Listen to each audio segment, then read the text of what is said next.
جب میں نے یہ قول پڑھا تو مجھے پھر وہ یاد آیا. آپ فرماتے ہیں التطہیر خیر من عمل البر دون تطہیر. سبحان اللہ. التطہیر خیر من عمل البر دون تطہیر. تزکیہ نفس میں لگے رہنا بغیر تزکیہ نفس کے نیک عمل سے بہتر ہے. سبحان اللہ. اس کو ذرا میں اپنے معزز ناظرین کے لیے چاہوں گا کیونکہ یہ بڑی فکر انگیز بہت بڑی گہری بات ہے. امام ہے نا، امام کلام الامام امام الکلام. جی. تو تطہیر یعنی اپنا تزکیہ نفس، اپنی باطنی صفائی میں مشغول رہنا.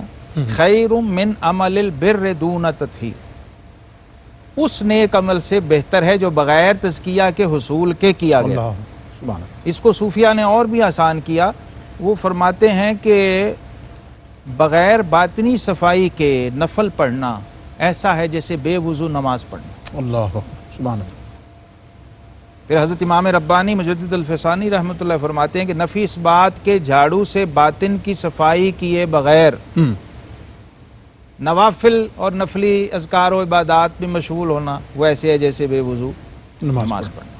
تو اب چونکہ معاملہ علم باطن کا ہے اور یہ طے ہے، انڈرسٹوڈ ہے تمام ہمارے علماء میں، علماء ظواہر، علماء باطن، علماء شریعت و طریقت میں، کہ جو صدقہ سری ہے وہ صدقہ جاہری سے افضل ہے. جی.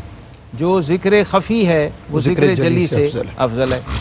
وہ حدیث پاک میں بھی ہے خیر ذکر الخفی، بہترین ذکر جو ہے وہ خفی. تو علوم باطنیہ جو ہیں اس کی طرف چونکہ ہماری توجہ بہت اب تو کم ہو گئی، ورنہ یہ وہ ائمہ ہیں جنہوں نے باقاعدہ ان علوم کو بھی مدون کیا، مرتب کیا اور اس پہ کلام کیا اور اس پہ کتابیں لکھی. جی. اب وہ چلن ختم ہو گیا. تو فرماتے ہیں کہ حرکات قلوب کے ساتھ اعمال باطنی کے اندر مشغول رہنا، یعنی باطنی طور پر اپنے جو غیبی اور روحانی امور ہیں ان کی طرف متوجہ رہنا، جی. وہ اس عمل سے بہتر ہے جو صرف ظاہری اعضاء کی سطح تک محدود ہے. یعنی ایک ایسا عمل جس میں آپ کا باطن شامل نہیں، صرف ظاہر ہے. ظاہر ہے، وہ عمل جو ہے اس سے یہ چیز بہت افضل ہے اور بہت بہتر ہے کہ آپ باطن کی اصلاح میں لگیں. اب حضور داتا صاحب رحمۃ اللہ نے کشف المحجوب میں ایک جگہ لکھا، اور یہ ایسا قول ہے کہ اس کو سونے کے لفظوں سے جلی حروف سے لکھ کے تو لگایا جانا چاہیے.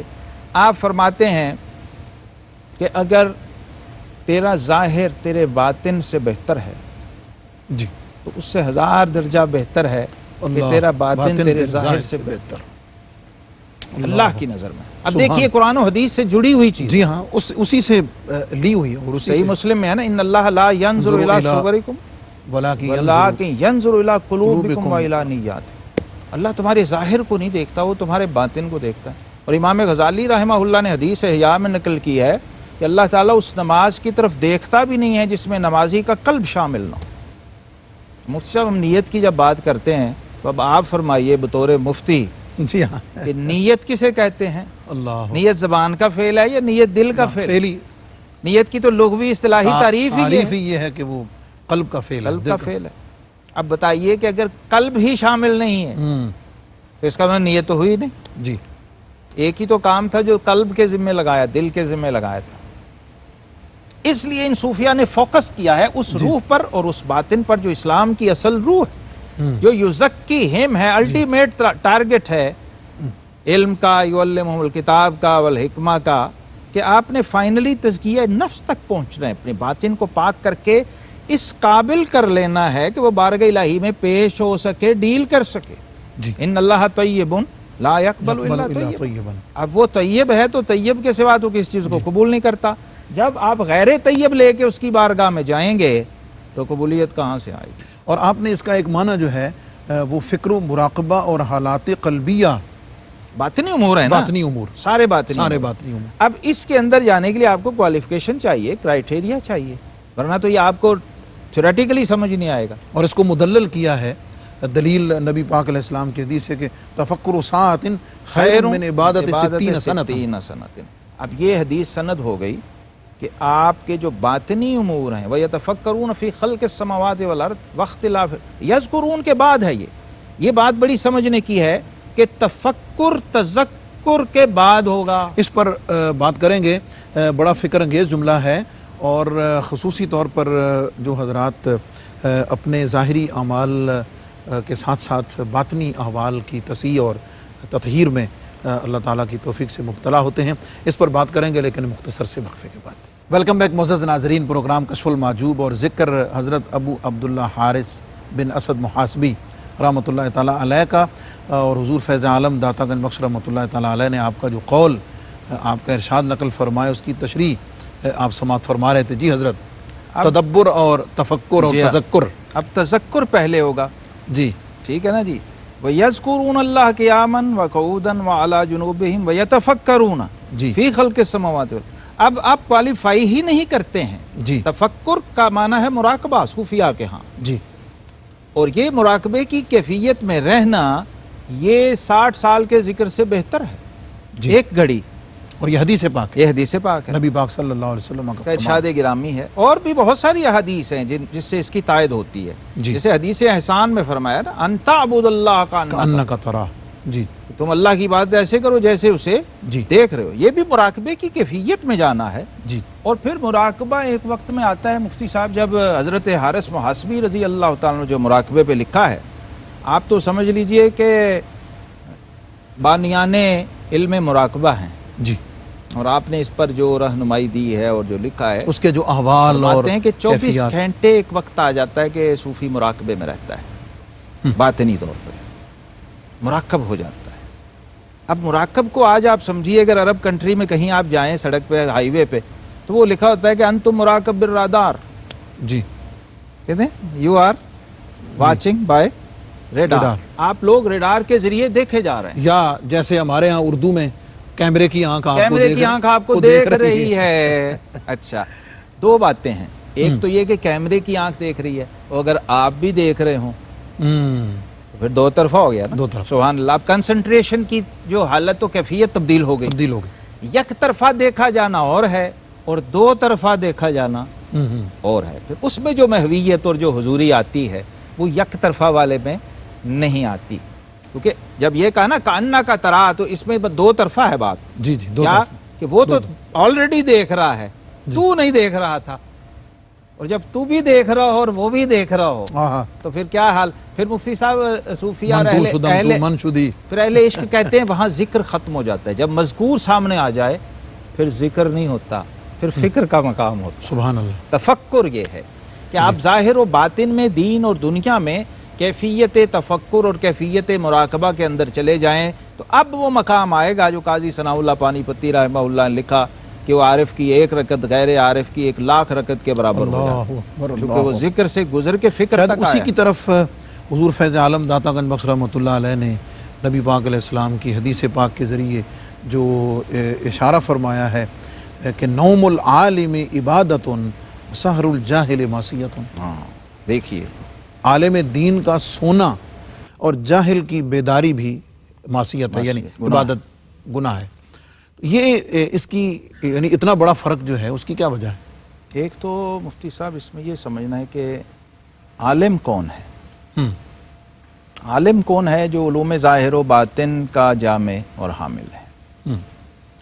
جو ان العلماء ورثۃ الانبیاء فرمایا گیا ہے، جس کا اطلاق انہی علماء پر ہوتا ہے جو علوم ظاہر اور علوم باطن کے حامل ہیں. جب اس عالم کی نیند اور اس کا سونا جو ہے اس کے اندر بھی ایک حضوری کی کیفیت ہوتی ہے. خود داتا صاحب رحمۃ اللہ علیہ نے لکھا ہے کہ نیند جو ہے نا بندے کی، سونا، چونکہ اس وقت وہ مرفوع القلم ہو گیا ہوتا ہے، عام آدمی جو ہے، تو وہ بھی شیطان پہ بہت بھاری ہے. عام آدمی کا سو جانا، گناہ گار آدمی کا سو جانا، وہ اس لیے شیطان پہ بھاری ہے کہ اب یہ گناہ سے بچ گیا. اللہ اکبر. تو جو عالم کا سونا ہے اس سونے میں بھی عبادت اور نیکی کی کیفیت ہے، تو وہ کتنا بھاری ہوگا. جی ہاں، یہ تو سونے کے عذر کی وجہ سے بچا ہوا ہے، اور یہ عین عذر کی حالت میں بھی صاحب فضیلت و کمال ہے، سبحان اللہ، صاحب فضل و کمال. تو عالم دین جو ہے ایک تو ظاہری طور پہ سنت کے مطابق سو رہا ہے، نیند اور اس کی کیفیات اور وہ سارے احوال باطنی طور پہ حضوری اور ذکر میں ہے، اللہ کی یاد میں ہے۔ اچھا، تیسری بات اس میں یہ ہے جو حضرت امام شافعی رحمہ اللہ اور امام محمد بن حسن شیبانی رحمہ اللہ کا بڑا پیارا مکالمہ ہے کہ امام محمد بن حسن رحمۃ اللہ تعالیٰ علیہ مربی تھے امام شافعی کے، ان کی والدہ نے ان سے چونکہ شادی کی تو ان کے زیر کفالت و پرورش تھے، تو استاد شاگرد بھی تھے۔ تو ایک دن امام شافعی رحمہ اللہ تہجد پڑھ رہے تھے نفل، اور امام محمد بن حسن شیبانی چادر لے کے لیٹے ہوئے تھے۔ تو امام شافعی رحمۃ اللہ نے 100 رکعت پڑھی جی، آپ لیٹے رہے، اٹھے، جب وہ فارغ ہوئے تو کہنے لگے حضرت آپ لیٹے ہی رہے، میں نے تو اتنے دیر میں 100 رکعتیں پڑھ لیں۔ تو امام محمد رحمۃ اللہ نے فرمایا شافعی تم نے 100 رکعتیں پڑھی ہیں، میں نے لیٹے لیٹے 100 مسئلے کا استنباط و استخراج کر لیا۔ اللہ، اور وہ 100 رکعت سے کہیں 1000 درجے ایک مسئلہ بھی جو ہے۔ جی ہاں، فقیہ ہوا ہے دنا شد الشیطان من الف عابد تفکر ساعت، تفکر ساعت جو ہے وہ اس کے فائنل دیکھیے اطلاق تو کہاں گیا وہ معاملہ، جی ہاں، وہ 60 سال کی عبادت سے بہتر ہو گیا۔ تو یہ جو عالم کا سونا ہے، عالم ظاہر عالم باطن، وہ دونوں طرح سے حالت عبادت میں ہے، اور عبادت بھی سیکیور اور محفوظ۔ اور حضرت اس میں یہ بھی اس سے اگلی غور کرنے کی بات ہے کہ ایک محض عالم ہے جو علوم ظاہری، اور اگر وہ حضرت ابو عبداللہ حارث محاسبی، حضرت داتا گنج بخش علی حجویری، امام اعظم اگر وہ ہستی ہے، حضرت خواجہ اجمیری، اگر ان جیسی ہستی ہو تو ان کے سونا سبحان اللہ، اور تفکر اس حوالے جو حدیث پاک ہے نا تنام عینائی ولا ینام قلبی، جی، کہ میری آنکھیں سوتی ہیں میرا دل نہیں سوتا، سبحان اللہ، یہ لوگ اس کے مظاہر تھے، باطنی طور پر بھی حالت حضوری میں ہوتے تھے۔ اور وہ جو فرمایا نا کہ ابھی تو عند ربی ہوا یطعمنی و یسقینی، ہوا یطعمنی و یسقینی، کہ میں رات اپنے رب کے پاس ہوتا ہوں، مجھے کھلاتا بھی ہے اور پلاتا بھی۔ اب ان لوگوں کا سونا جو ہے نا مفتی صاحب، سونا بھی 2 طرح کا ہے نا، ایک سونا ہے غفلت سے سونا، اور ایک ہے حضوری کے عالم میں سونا۔ سبحان اللہ۔ اب جو حضوری کا سونا ہے، بعض دفعہ ایسا بھی ہوتا ہے، بزرگوں نے کہا، پیر میر علی شاہ صاحب رحمۃ اللہ علیہ اور بھی کئی بزرگوں نے، سوئے تو دیدار مصطفیٰ صلی اللہ علیہ وسلم نصیب ہو گیا، جی، سبحان اللہ، سنتیں چھوٹی تھیں، جی، غیر موقدہ سنتیں رہ گئی تھیں، تو آقا علیہ السلام کا دیدار ہو۔ اب وہ سوچئے کہ جن کا سونا یہ ہے ان کی بیداری کیسی ہوگی۔ سبحان اللہ۔ اور پھر وہ کہا کرتے تھے کہ یار ایسے سونے پہ ہزاروں شب بیداریاں قربان ہیں جس میں محبوب کا دیدار نصیب ہو جائے، جو ہمیں حضوری، ہمارے لیے حضوری کا ذریعہ بن جائے۔ تو کسی کو دیدار الہی ہو رہا ہے، کسی کو دیدار مصطفیٰ صلی اللہ علیہ وسلم نصیب ہو رہا ہے، کئی احوال و کیفیات ہیں، چونکہ اس کو نبوت کا 36واں یا 46واں حصہ فرمایا گیا خواب کو، جی، اور لَهُمُ الْبُشْرَىٰ فِي الْحَيَاةِ الدُّنْيَا فِي الْآخِرَةِ، قرآن میں اسی کو کہا گیا۔ تو ان کے سونے کو محض وہ نیند یا سونا نہ سمجھا جائے، غفلت کی، ہاں، بلکہ ان کا سونا جو ہے وہ عبادت کی معراج ہوتا ہے۔ سبحان اللہ۔ اس لیے وہ جاہل کی شب بیداری سے بہتر۔ اور جاہل کی شب بیداری کا کیا حال ہے؟ نبی کریم علیہ السلام نے فرمایا کہ جاہل کی عبادت ایسی ہے جیسے خراس کا گدھا ہے، صبح سے شام تک گھوم رہا ہے، مشقت کر رہا ہے، لیکن حاصل کچھ نہیں ہے، وہیں کا وہیں کھڑا ہے۔ اور پھر آپ نے علم و عمل کا آگے موازنہ کر کے اور اس کو کھول دیا ہے کہ علم اللہ کی صفت ہے، عمل بندے کی صفت ہے۔ سبحان اللہ۔ اس کو اور کھولا آگے، اور یہی چیز اور کھل رہی ہے اسی سے۔ اور اسی میں یہ جملہ کہ علم انسان کو درجہ کمال تک پہنچانے والا ہے، اور جہالت اللہ رب العزت کی بارگاہ میں سے روکنے کرنے والی بات ہے۔ اب یہ بھی ساتھ آپ جب ایڈ کر لیتے ہیں جی، تو سمجھ آتی ہے کہ جاہل جو ہے وہ خیر اور عبادت میں بھی ہو تو ہر وقت خطرے میں ہے، رسک پہ ہے، کیونکہ قرآن نے کہا فوائل للمصلین الذین هم عن صلاتهم ساہون الذین هم یراؤون، جی جی، یہ بھی فرمایا گیا، جی ہاں، کہ نمازی ہیں لیکن ہلاک ہو گئے۔ ہاں، یہ جاہل ہی ظاہر ہے، بے خبری۔ مفتی صاحب ایک میں کمال بات صوفیہ فرماتے ہیں کہ جب بھی کوئی بندہ گناہ کرتا ہے وہ جاہل ہوتا ہے، اللہ اکبر، اس وقت وہ جاہل ہو جاتا ہے، اس وقت وہ جاہل ہو جاتا ہے، اس وقت وہ جاہل ہو جاتا ہے۔ ہاں، تو یہ سمجھنا چاہیے کہ جو شخص 24 گھنٹے معصیت میں ہے یا جہالت میں ہے، اور میں سمجھتا ہوں کہ جہالت بعض دفعہ معصیت سے بھی زیادہ خطرناک ہوتی ہے۔ معصیت سے صرف اعمال کو خطرہ ہوتا ہے، جہالت سے ساتھ ایمان کو بھی خطرہ ہوتا ہے۔ بعض دفعہ ایسا ممکن ہے کہ کوئی شخص، ابلیس کو ہی لے لیجیے آپ، ہاں جی، وہ جاہل تو نہیں تھا، کیا عبادت کر رہا ہے اور ہاں۔ کہاں پہنچا ہوا ہے، لیکن پھر ایک ایسا وہ ٹھوکر لگتی ہے کہ وہ جناب عرش معلیٰ کی بلندیوں سے پاتال کی پستیوں میں جا گرتا ہے۔ جاہل اس لیے ہر وقت رسک میں رہتا ہے، اور عالم کا کمال یہ ہوتا ہے، اور شیطان اسی لیے عالم سے زیادہ گھبراتا ہے، اور اس کی تھوڑی عبادت بھی اسے گراں گزر رہی ہوتی ہے کہ وہ کم از کم اتنا جانتا ہے کہ میں نے 2 نفل ہی پڑھنے ہیں، لیکن ان کو بچا کے صحیح طرح پڑھنی ٹھیک ہے، فرائض واجبات کو مکروہ کو مستحبات وہ تو نہیں رہ گیا ظاہری، اور جو صوفی ہے وہ ساتھ باطن کا بھی خیال رکھ رہا ہوتا ہے۔ جی جی، تو جو غیر عالم غیر صوفی ہے، عبادت میں لگا ہوا ہے، اس کو اسی لیے خلاص کا گدھا کہا گیا کہ کسی بھی وقت اتنی عبادت کے باوجود شیطان کا ایک بھی حملہ یا اٹیک یا وسوسہ آیا تو اس عبادت سمیت وہ جو پچھلی ہے ان تحبط اعمالکم وانتم لا تشعرون کے زمرے میں نہ آ جائے۔ اس لیے کبھی بھی جاہل کو خود اور کسی کو جاہل کی عبادت کا موازنہ کسی عالم کے کسی عمل نیند یا کسی اس سے نہیں، اس کی ایکٹیویٹیز اتنی اہمیت کی حامل ہیں کہ ائمہ فرماتے ہیں، سیدنا ابراہیم ابن ادم فرماتے ہیں، جب حدیث کا عالم صرف حرکت میں ہوتا ہے، چل پھر رہا ہوتا ہے، آ جا رہا ہوتا ہے، پڑھانے یا پڑھا کے آ رہا ہوتا ہے، تو اس کی اس حرکت کی برکت سے قوم سے معاشرے سے کئی عذاب اور وبال اور وبائیں ٹل رہی ہوتی ہیں۔ اللہ اکبر، اللہ، قبرستان سے گزر جائے تو اس کی عذاب برکت اٹھا سے لیا قبروں کے عذاب اٹھ رہے ہوتے ہیں، زندوں کی بلائیں ٹل رہی ہوتی ہیں، فوت شدگان کو برکتیں مل رہی ہوتی ہیں، چونٹیاں، مچھلیاں، ملکوت کے فرشتے اس کے لیے دعائیں اور مغفرت کی مناجات کر رہے ہوتے ہیں۔ تو اس لیے اس کو ایزی نہیں لینا چاہیے عوام کی طرف سے، یہاں تک کہ اگر غیر عالم بہت عبادت بھی کر رہا ہے اور عالم کی ظاہری کوانٹٹی کے اعتبار سے عالم عبادت کم بھی نظر آ رہی ہے تو اس کا بھی کمپیریزن نہیں ہے۔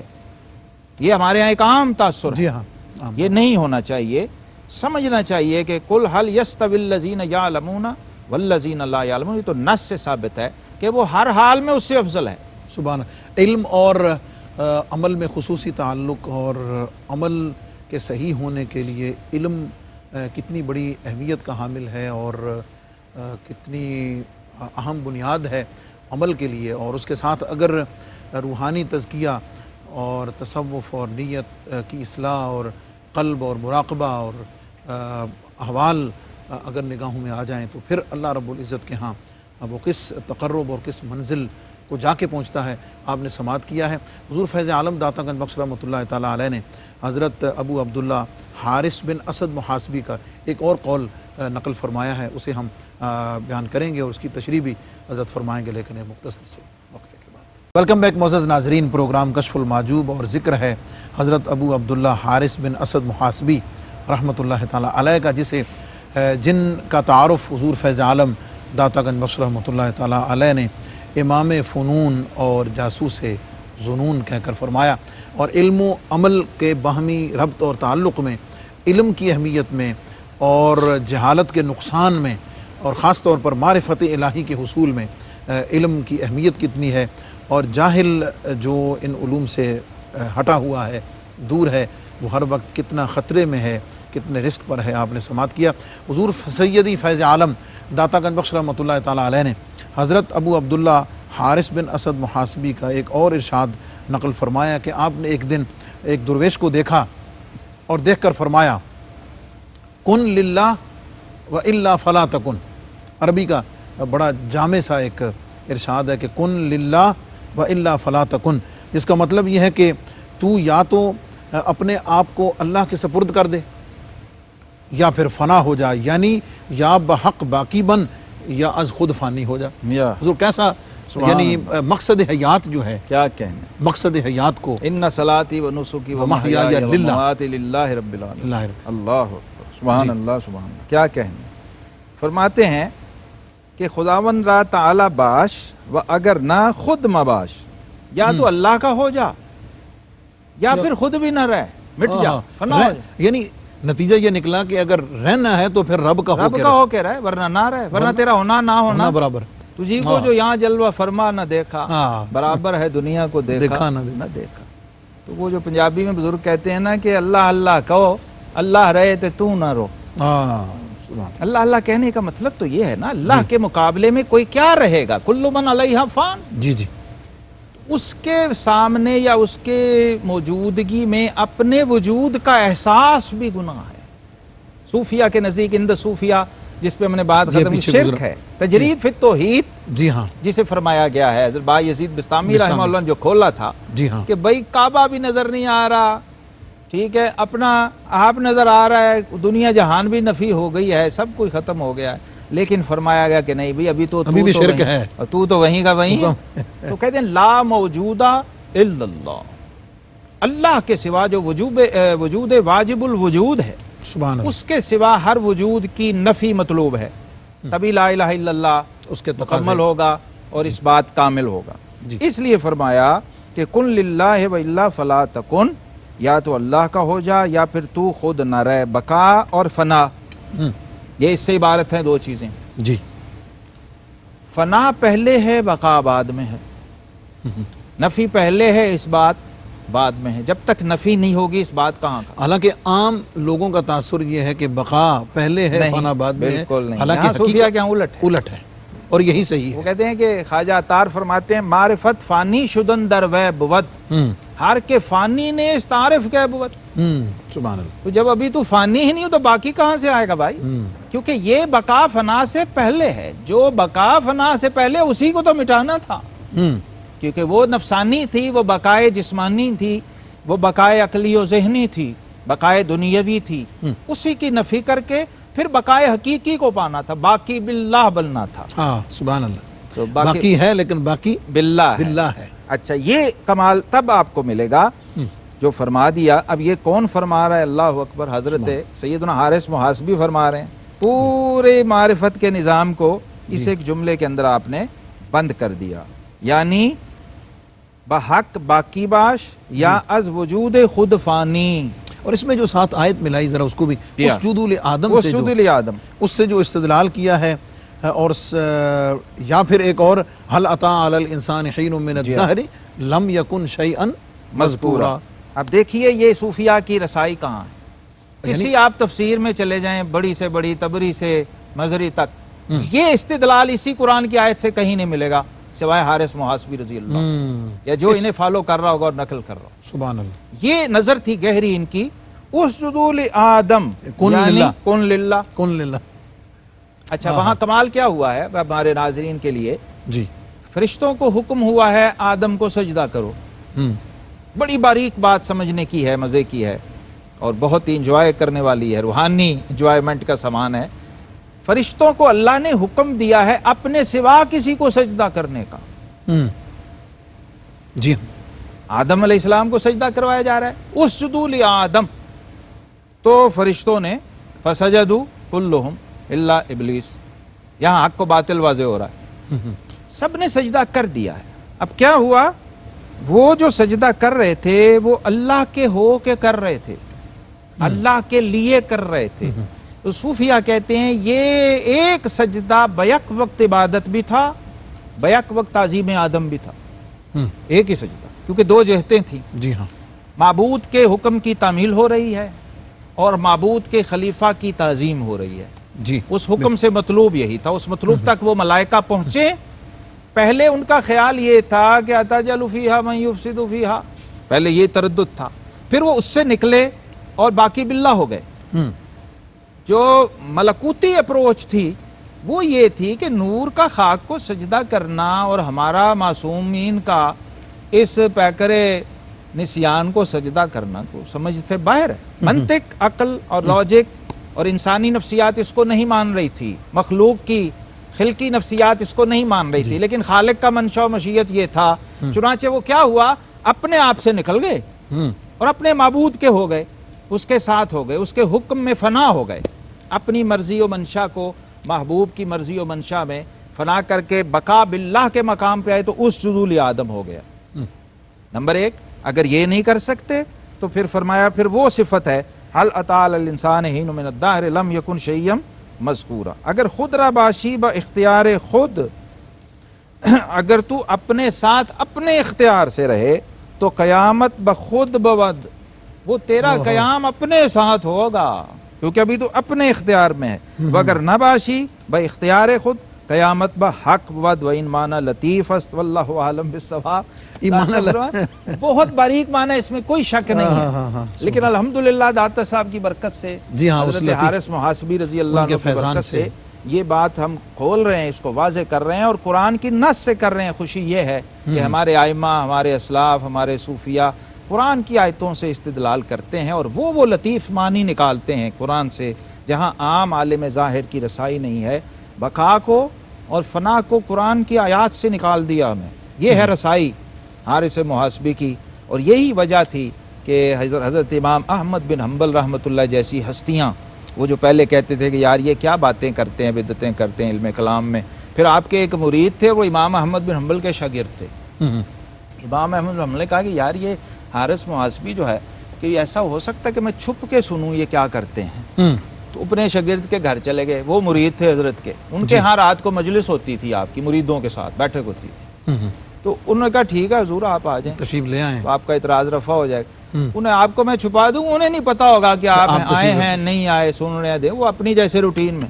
انہوں نے اپنی مجلس سے جائی، امام احمد بن حنبل رحمۃ اللہ میں خفیہ بیٹھا پردے میں، دیکھا کیا کرتے ہیں یہ صوفی لوگ اور یہ حارث محاسبی کیا کلام. تو وہ کہتے ہیں کہ میں نے حضرت کو علیحدہ ایک کمرے میں بٹھا کے پردہ ڈال دیا، حضرت کے امام محاسبی کی محفل شروع ہو گئی، مرید حال کیفیات. آپ نے پھر جب کلام شروع کیا اور وہ معارف کے موتی لٹائے، تو کہتے ہیں میں تھوڑی دیر بعد امام احمد حنبل کو دیکھنے گیا نا، تو وہ رو رو کے بے ہوش کی کیفیت میں جا چکے ہوئے تھے.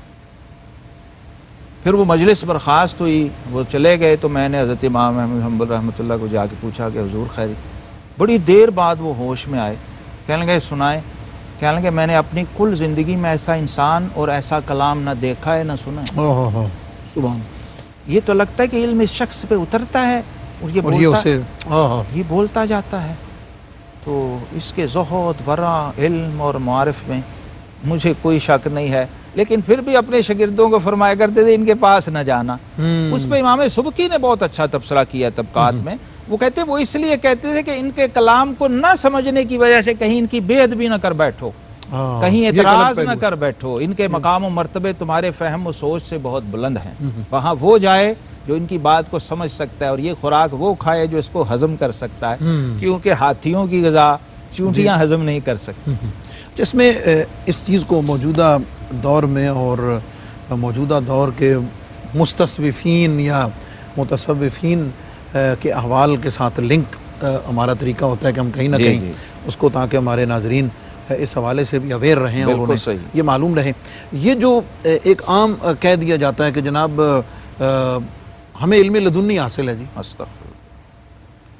اس پروسیس سے گزرے ہوئے نہیں ہیں، لیکن وہ چیز انہیں مل گئی ہے، وراثتاً مل گئی ہے، یا انہوں نے ایک ماحول چند لوگوں کے دائیں بائیں اکٹھے کرنے سے اچھا یہ بات مفتی صاحب میں آپ کو واضح کر دوں. میں بلکہ الحمدللہ میں حضور داتا صاحب کے تھڑے پہ ہاتھ رکھ کے یہ کہہ رہا ہوں کہ علم لدنی کبھی وراثت میں نہیں ملتا. آتیناہ رحمتا من عندنا وہ خصوصی وعلمناہ من لدنا علما، یہ براہ راست بارگاہ الہی سے ملتا ہے. یعنی اور بارگاہ الہی سے اس وقت تک نہیں مل سکتا جب تک آپ کوالیفائی نہیں کرتے ہیں، اور وہ کوالیفیکیشن اور وہ کرائیٹیریا آپ میں نہیں ہے کہ آپ براہ راست بارگاہ الہی سے ڈیل کر سکتے ہوں اور آپ لے کے ریسیو کر سکتے ہوں اور اس کو سمو سکتے ہوں، اس کو ہضم کر سکتے ہوں، پھر اس کو آپ ایکسپریس کر سکتے ہو. علم لدنی تو یہی ہوتا ہے. جی ہاں، یہ تو نہیں ہے کہ علم لدنی کسی کو پتہ ہی نہ چلے کہ علم لدنی ہے کیا اور کہاں سے آتا ہے. اور وہ نمبر دو جو دوسری بات عرض کر دوں، علم لدنی کو پرکھنا کیسے؟ کیونکہ ہمارے پاس سورس کوئی نہیں قرآن و سنت کی کسوٹی پر، کہ مجھے جو امر ہوا ہے خواب میں یا مکاشفے میں یا جو میرے اوپر کوئی القاء ہوا ہے اس کو پرکھیں طور پہ مجھے کیسے پتا چلے گا؟ آگے آ رہا ہے ذکر حضرت ابو سلیمان دارانی رضی اللہ عنہ، وہ فرماتے ہیں کبھی مجھ پہ کوئی حال ایسا نہیں گزرا جب تک شریعت کے کٹہرے میں اسے پیش کر کے مہر نہیں لگوا لی، اس وقت تک اس کو اختیار نہیں کیا. سبحان اللہ. یہ اصول و ضابطہ ہے. تو اس کے لیے بھی علم ظاہر اور علم شریعت کا کم از کم اتنا علم ضرور چاہیے کہ آپ اپنے حوال کو تو اس پہ پرکھنے کے قابل ہوں، چاہے جائے کہ آپ مریدوں کی رہنمائی کرنے بیٹھے ہیں. اب میں ایک اور جملہ کیٹیگوریکل عرض کر دوں کہ ولی ہونے کے لیے عالم ہونا شرط نہیں، پیر و مرشد اور صاحب مسند ارشاد ہونے کے لیے عالم ہونا شرط ہے. اس کی تھوڑی سی یہ توضیح میری ضروری کل ہے۔ زندگی کا خلاصہ اس کی تھوڑی سی وضاحت ضروری ہے، میری کل زندگی کا یہ خلاصہ۔ سب کی تھوڑی لوگ ایسا ہو سکتا ہے کوئی ولی ہو، امی ہو، درویش پھر رہے ہوتے ہیں، وہ اس کی ذات تک ہے، مجذوب پھر رہا ہے، وہ اس کی ذات کو تک فالو نہیں کیا جا سکتا، وہ اس کی ذات تک ہے، اس کے بالکل، وہ صاحب مسند ارشاد وہ اپنے نہیں ہو آپ تک ہے۔ سکتا۔ صاحب مسند ارشاد وہ ہوگا جو علوم ظاہری و باطنی، علوم شریعت و طریقت دونوں کا جامع و حامل ہے۔ اس لیے میں شارٹلی اس کو کہا کرتا ہوں، لوگوں کو یہ ایک اشکال ہوتا ہے نا کہ وہ بزرگ تو یہ کر دیتے ہیں، یہ بتاتے ہیں، یہ دکھاتے، بے شک ہو سکتے ہیں ولی، امی ہوں گے، ان پڑھ ہوں گے ظاہری طور پہ، لیکن ولی ہوں گے۔ ولی تو اصحاب کہف کا کتا بھی ہو گیا ہے ولیوں کے ساتھ لگ کے جی، وہ جو میاں صاحب نے فرمایا نا کہ وہ جو لوہا ہے وہ پھٹے کے ساتھ لگ کے تر جاتا ہے، عارف کھڑی نے فرمایا، یہ نہیں، ولایت ثابت ہے، صاحب ارشاد نہیں ہو سکتا جب تک شریعت مطہرہ کا علم نہیں رکھتا۔ اور صاحب ارشاد سے مراد پیر، مرشد، راہبر۔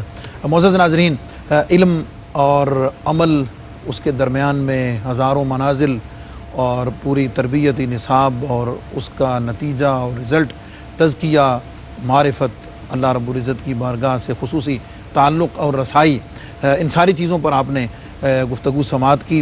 حضور سیدی فیض عالم داتا گنج بخش رحمۃ اللہ تعالیٰ علیہ کے ارشادات، اور خاص طور پر اس پروگرام میں حضرت ابو عبداللہ حارث بن اسد محاسبی رحمۃ اللہ تعالیٰ علیہ کے ذکر جمیل میں حضرت آپ کا بہت بہت شکریہ۔ معزز ناظرین، اپنوں کا دائیں بائیں سب کا بہت خیال رکھیں، اور پاکستان اللہ رب العزت کی بہت بڑی نعمت ہے، اور اس نعمت کی قدر کیجئے، اس گلشن کو سینچنے کی اپنی محبتوں، محنتوں، اخلاص کے ساتھ کوشش کیجئے۔ اپنے مہمان اور میزبان محمد رمضان سالوی کو اجازت دیجئے۔ والسلام علیکم ورحمۃ اللہ وبرکاتہ۔